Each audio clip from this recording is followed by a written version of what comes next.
Welcome into this recap edition of Retro Wrestling Rewind. WrestleCon 2019 is in the books. It was 2 days of a lot of standing. Shenanigans and Tom. It started out really early on Friday morning. Got to New York, was kind of rushed to get here because, according to the great Alex G., who is a local New Yorker, he said it's going to take about 2 hours to get here. It took about an hour and a half. He wasn't lying. But, I mean, other than the fact that we had to take a bus from LaGuardia to the taxi stand, and the taxi stand to the city, I think we're going to do something, easier. We're just going to, I don't know, take an Uber or something. Next time we're going to get a private jet to fly you in, and then you're going to help. Kind of like to the hotel. Was that Lex Luger that did that? Luger did it for the Intrepid. Flair did it at the Cotton Bowl, I believe. Oh, yeah, the Cotton Bowl from he landed in the middle of the that was awesome. But yeah, I mean, it was a good time getting here. And then we got to WrestleCon the first day. And one of the first people I ran into was Virgil. I mean, was not a huge fan of Virgil before, but I'm seriously not I know he's probably not going to listen to this because, if he does, you know what? If he wants to reach out to us and give his side of the story, because, if you pay him, he'll be on any podcast. Doesn't give a shit what it is. If you give him some Olive Garden coupons or take him to Olive Garden, the meat sauce. But he didn't even have a booth. He was, to be honest with you, he looked like, when you're coming off the interstate and you see the homeless people just panhandling on the side of the street. That's what I think he finally found a booth. He got somebody, but he latched onto somebody that was that said, "Hey, whatever, fuck it, we'll get people into your booth." But day one. Well, I don't stop you about Virgil. Virgil's gimmick is being Virgil. Yeah. You know what I mean? Like, now people kind of expect the Virgil experience where he tries to con you, and it's part of the fun of it. Because I saw a lot of people, they would stop and talk to him, and they're like, "Oh, what are you going to charge me? That's $100." And I guess it's part of the experience. Like, you kind of want to be Virgil. Yeah, I mean, I guess he's got a bad rep, but it may be part of his. Oh, he is? Yeah, he doesn't. Imagine taking your kid to school, and you got to go to your parent-teacher conference. And he tries to charge you $100 to talk to him. Hey, he'd be like, "Oh man, I loved when I grew up, $1 billion man, Virgil. Can I get a picture with you?" He's like, "Do you take the picture?" And he's like, "That's $150." You're like, "No." I've seen that. Yeah, I mean, your buddy took a picture with him, and then he was like, "That's gonna be like what, 100?" He took a picture. My friend had thought like, "Oh, come." He's like, "Come take a picture with me." Like anybody, like your friend would take a picture with your friend, and it was like, "Oh, and that's gonna be $150." And then he was able to talk him down to $10. Oh, Virgil, but kind of in your overall experience of WrestleCon, the person that you didn't expect to see there, the biggest surprise, and the person that you wish had not been there. I mean, I will give you mine. The nicest person that I saw that was there was Bill Apter of the Apter Mags. Went to sing karaoke with him on Friday. He was the nicest guy. The person that I didn't expect to be there and wish he hadn't been there was the guy who ran into Ring of Honor last night at the Super Show, Enzo. What were your thoughts on that and seeing him? And he had a long line. I mean, he didn't. I'm surprised. Well, I'm surprised that I'm not surprised because my initial reaction was shock. But then I had to kind of think about it for a minute. I'm like, wait a minute. These are wrestling fans coming from all over the world. He's a big name coming off of WWE and the other shenanigans and tomfoolery that he was involved in. So, like, at first I'm like, he's not going to get a line. But then he got a line. I'm like, oh. And now it kind of makes sense. His run-in at the Ring of Honor, which I'm assuming at this point is a work. I mean, everything's a work until it's proven not at this point. I don't think your Ring of Honor fans are going to accept him. Not in the, I'm going to boo him because I don't like him because he's a heel. It's going to be the same kind of reaction that Jeff Hardy got back in the day, which was a really get the fuck out of here kind of thing. Like the Headbangers got when they came in underneath Mass as the Guardians of Truth. I think they're going to get a I'm not going to watch this show type of heat, the go away heat. Because Ring of Honor fans are not into that. And I know Ring of Honor is becoming more and more WWE light. I get that. And when I went to the show, last night, it was two shows. I felt like two different shows. One show that was really good, and one show that wasn't. And the Ring of Honor portion of the show I did not enjoy. The main event was all right. It was probably their best match, but it goes back to show you how not deep that roster. It's very shallow. I don't like Dalton Castle. I don't like Matt Taven. So that's like they're two of your main guys in the Ring of Honor, and I don't really like them as wrestlers. I'm sure they're nice guys overall. The New Japan portion of that show was vastly superior. I mean, so they kind of had. You said they had half Ring of Honor, half New Japan. Yeah, they actually did it kind of that way. With the New Japan, when they did the New Japan stuff, they had like their video packages, but they were all in Japanese. Like they had the subtitles, but they're all in Japanese, just like in Japan. They had the Japanese ring announcer, not in English at all. New Japan had the Japanese ring announcers, the referees, their rules, the 20 count on the outside, the whole nine. So it felt like a very authentic New Japan experience versus a Ring of Honor experience. And the Ring of Honor matches, they had their ring announcers, their kind of pseudo video packages, which I didn't really even see any, and and their rules, their referees, the whole nine. So it felt very much like two different shows. I'm of the opinion if Ring of Honor, if New Japan wants to run New York again, they don't need Ring of Honor to draw. I mean, how was it feel at Madison Square? I mean, it's historical. I mean, it's the Garden. It's the Garden. I mean, seeing Muda and Liger, face off in that Rumble in the Garden is special. That's just the bottom line. You got chills. Seeing Okada win the championship at the Garden was special. It gave you chills. So the atmosphere was hot. Again, it's not the best Ring of Honor show I've seen. I've seen better Ring of Honor shows. I've seen better big title wins. I was there for the Daniel Bryan title win. I was there for the first Jay Lethal title when I was there for Mark Briscoe's title, when I was there for Eddie Edwards, I was there for David Richards, I was there for Kevin Steen, and those felt like big moments. And Matt Taven winning the championship in the ladder match didn't feel like a big moment. Yeah, I mean, speaking of that, we're going to kind of, summarize our weekend, even if it doesn't include any legends. But I went last night, midnight, to the Dolph Ziggler and Friends comedy.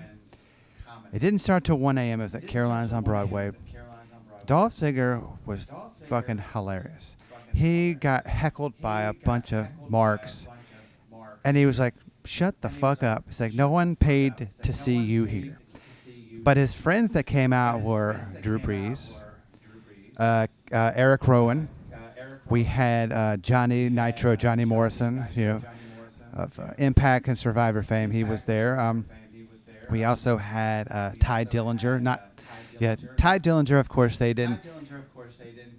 Drew Brees made a joke and said, blah, blah, blah. Well, at least I'm employed. He was apparently in that, and they were talking about how he's barely employed. Who was going to go to AEW. Like they had a question and answer session at the end at 2:15 in the morning, and the big question was who's going to go to AEW. Of course, Eric Rowan he's still fully employed by the WWE. He was definitely a WWE man. Last night he was like, I don't think that way. Kind of in jokingly way. And one of the questions was, tell us the worst city that you've ever wrestled in, and why is it Jacksonville, Florida? That for AEW, and they were like, we're not going to make fun of, Jacksonville. It's a great town, but I do see Dolph and Ty Dillinger going to AEW. I don't see Dolph coming back. I mean, you never know. He may be in the Battle Royal tonight. So I mean, at WrestleMania 35 at MetLife Stadium. Here's the thing with AEW right now. They didn't do anything this weekend. They're not around. They didn't make any surprise run-ins. They're as far away from WrestleMania as you possibly could be, right? And am I disappointed that they're not here? A little bit. Is it a ballsy move saying we're not going to try to leech off of WrestleMania? Yeah, it's a ballsy move because Ring of Honor did it, New Japan did it, Impact did it. They all did it. But I think over the last, I would say 3 months or so, they've lost a lot of momentum. Like a lot of the buzz is gone, I feel. And yes, they just signed Jim Ross. Cool. There's not a lot of those wrestling executives out there that exist, period. There's Ross, there's Mark Carrano, there's Bruce Pritchard, and then there's J.J. Dillon that have had that job that exists. So it's a good signing for them, but I think a lot of the momentum has faded away, and I don't think anyone's going to be excited unless they announce their TV deal. So Yeah, which when I sang karaoke with Bill on Friday, he thinks it's either going to be TNT or TBS. I mean, that's just, I think a TBS deal, kind of like an old school feel. I think. be careful for that because I think that if it goes on TNT, it won't be on the TV channel. I think it will be on the TNT streaming service. So just be on the lookout for that. You heard it here first. Yeah, I mean, you think? I'm hoping for, a somewhat competitive company. They're never gonna beat the WWE because Vince has more money than God. And speaking of the WWE and the Hall of Fame last night, did you happen to watch any of that? Did you hear about anything that happened? I was at the Ring of Honor show. All of a sudden my phone started blowing up, kind of notifications on Twitter. I'm like, some jackass came in and jumped the guardrail and basically just speared Bret Hart and Natalia. Shout out to Dash Wilder for fucking punching that guy in the fucking face hard. Shout out to Harry Smith, who was awesome, by the way. And shout out to was it Travis Brown, Ronda Rousey's husband, who came in and whooped. Yeah, I mean that guy didn't really think that through unless he was really drunk, because. I don't think so. I think he has some sort of mental illness. Yeah, I mean he comes in there and then gets the shit beat out of him. I mean it's. And Bret Hart too. He has those concussion issues. Any kind of major blow to the head can be potentially, life shattering. I mean, has there any been any update? I mean, how Bret's doing? I mean, he's doing good. He's fine. So. Yeah, I mean that was kind of the big joke last night at the Dolph show. He was like, if anybody comes and runs up the stage, someone please, tackle the person or tase them. But yeah, I mean, kind of getting back to the weekend. I mean, Friday. I mean, kind of summarize your meet and greet experiences. I mean, I know you had many. There was one guy who no showed, but two. It's two. So Brian Pillman Jr. did not make his scheduled photo op. Are you going to quit his fan club now? I'm not a happy camper, to be completely honest.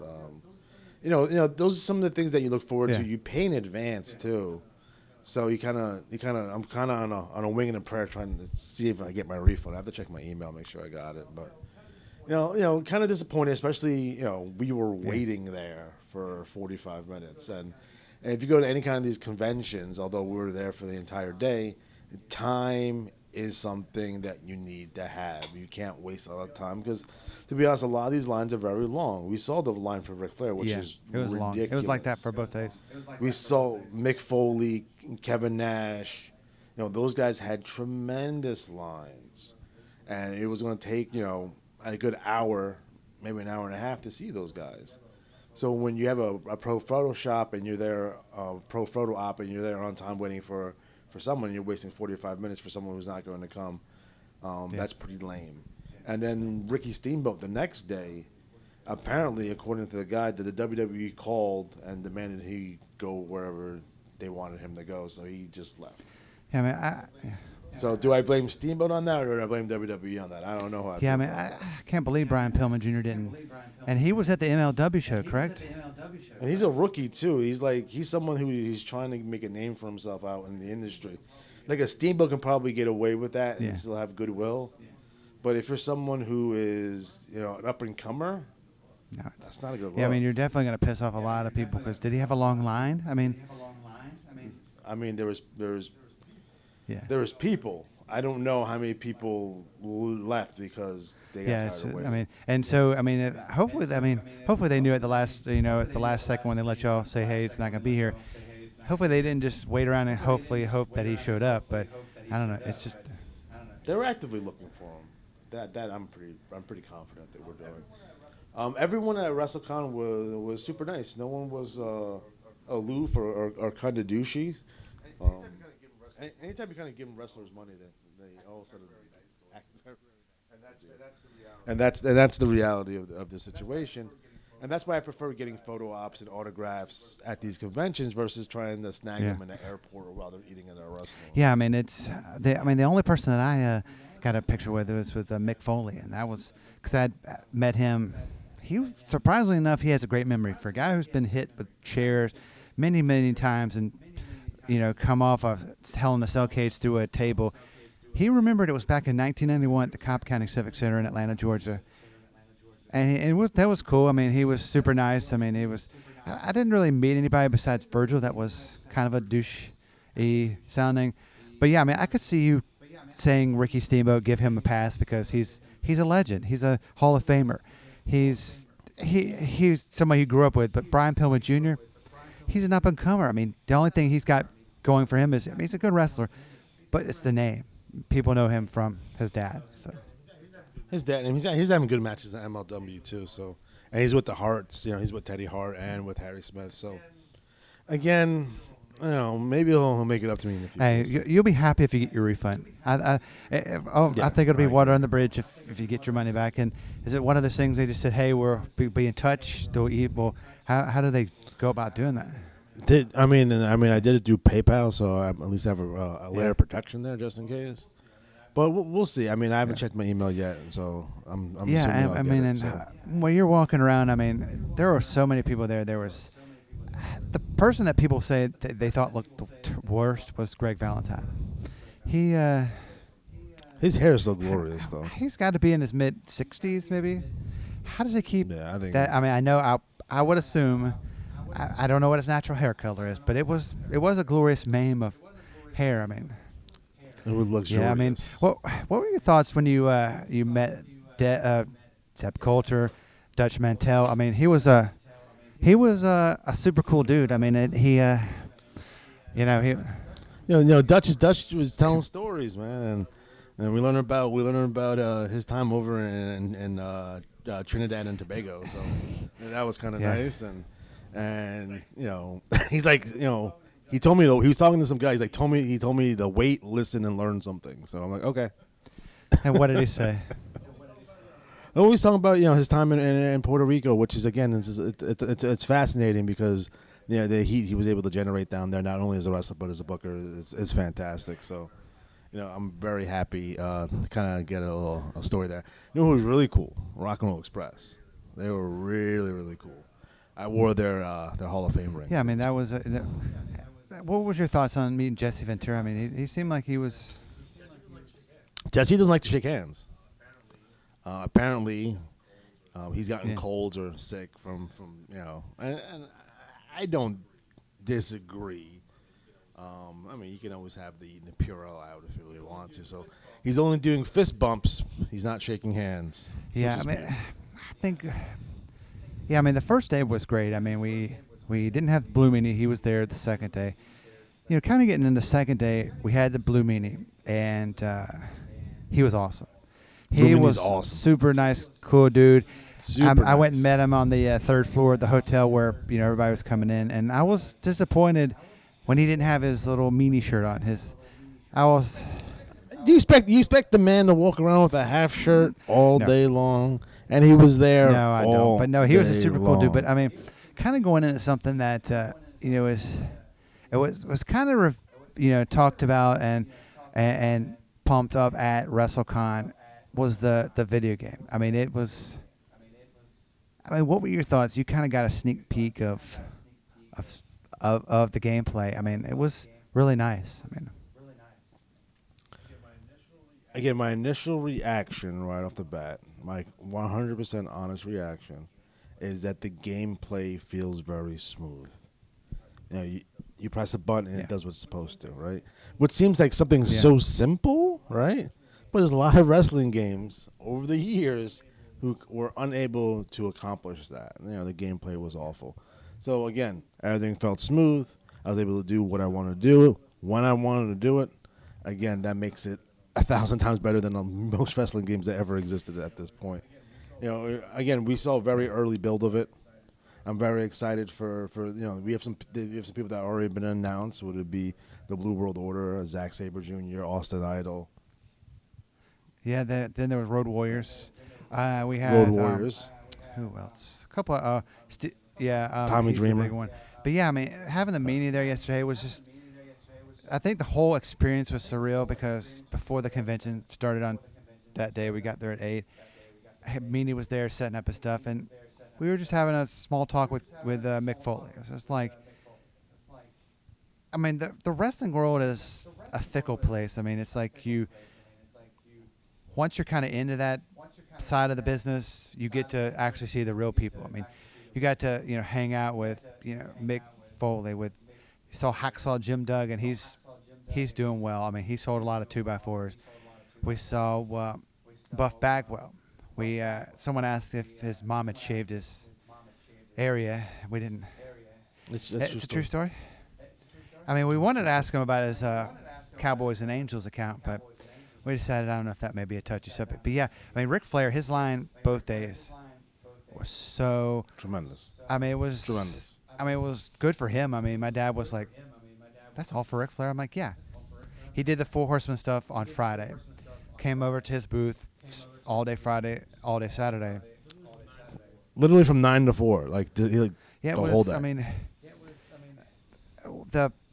who was the person? I know you said you saw somebody that didn't have a line. Actually, no. The person that I've heard, it may have been from you, it may have been from somebody else, was the great legendary Magnum TA. I saw him come in when I was going to get something to eat. He was with his grandson. As you know, he's in his motorized scooter, so he has a hard time getting around. Sadly, there was not many people at his table. I mean, why do you think that is? I mean, do you think it's because we don't talk about It's it hard as much because anymore? I think there's a couple different things. Number one, he's been fairly active on the scene, so I've already got his autograph and already got a picture with Magnum from 3 years ago. So when you go to these conventions, you're looking for guys that you don't get very often. Greg Valentine's at all these conventions. Tony Atlas is at all these conventions. So when you look at these guys, it's like, all right, I already got Tony, I'm gonna skip. I already got Magnum, I'm gonna skip. And then we get I'm gonna get Onita because Onita never makes a convention. So I'm gonna get Jesse because he never makes a convention. I think that's one of the reasons why. But I would think he would be more in the public eye, more focused now because of Tessa Blanchard, his stepdaughter, and they have a great relationship. So he actually came over and said hi to her when she was doing her pro photo. And speaking of Tessa Blanchard, she's a nice guy, a nice girl. I mean, she was in her full gear. She full gear. well, she had a long line, didn't she?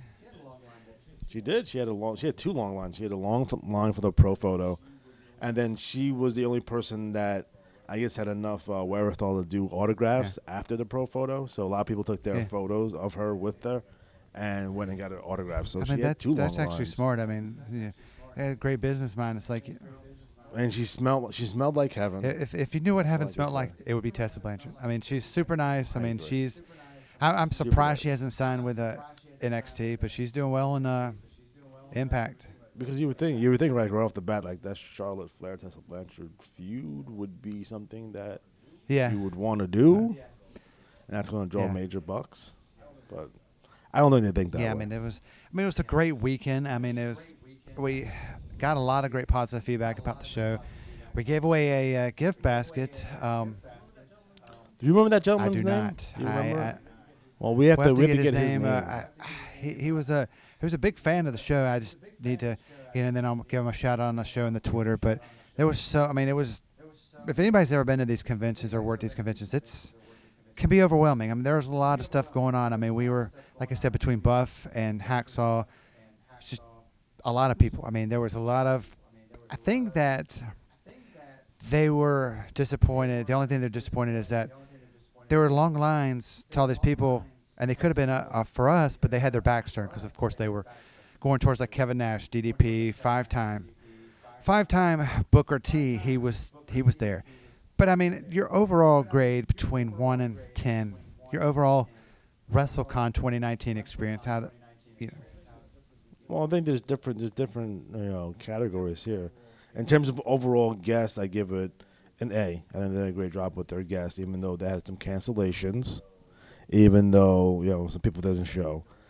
But I think the overall, they had over 200 wrestlers. I thought their guest lineup was very, really good, so I give them an A on that.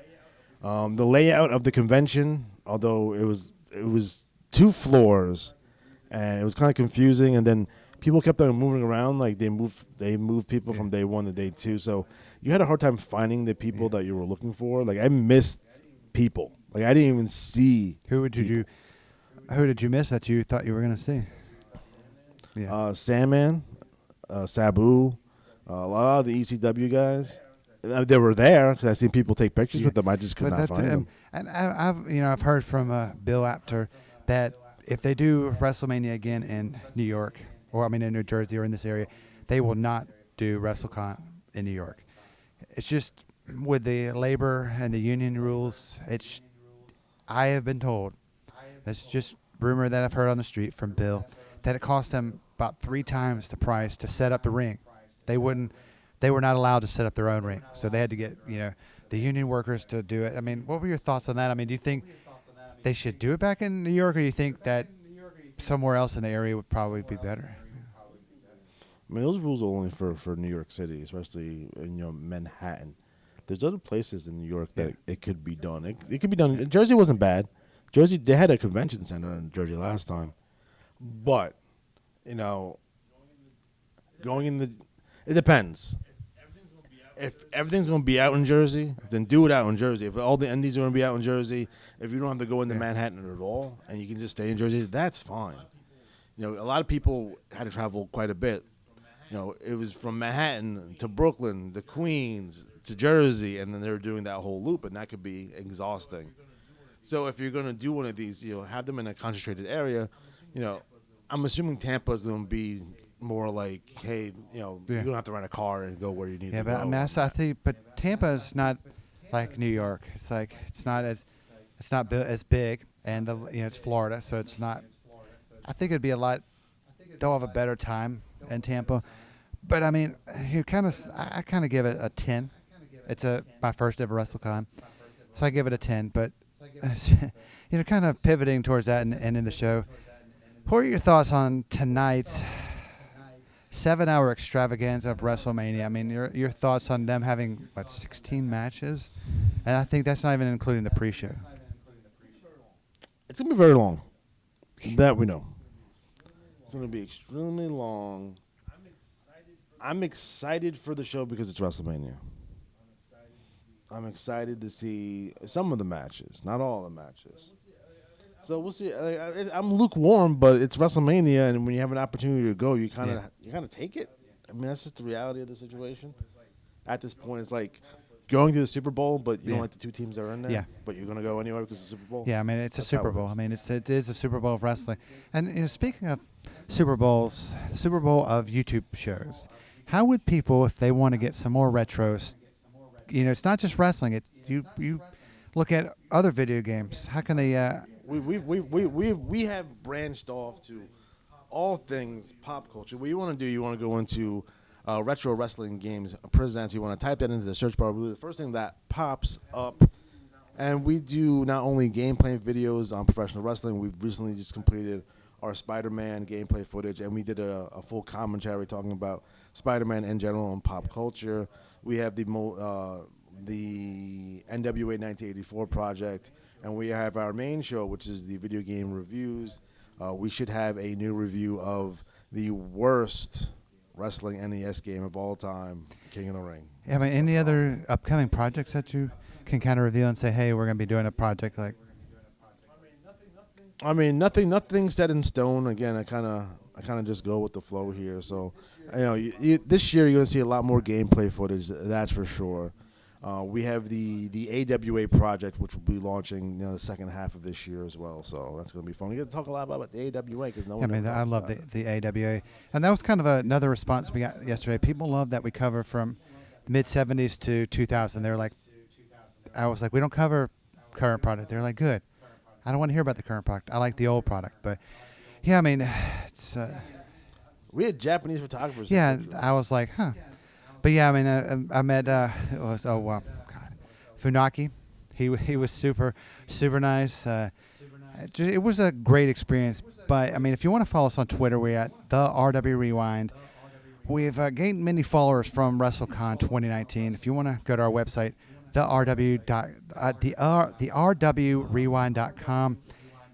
It's everything that we've done this weekend. It's going to be up there. It's going to be up on SoundCloud, iTunes, Stitcher, all the social media platforms. But for the great Alex G, as always, I am David Fine. We will talk to you in the past on Retro Wrestling Rewind.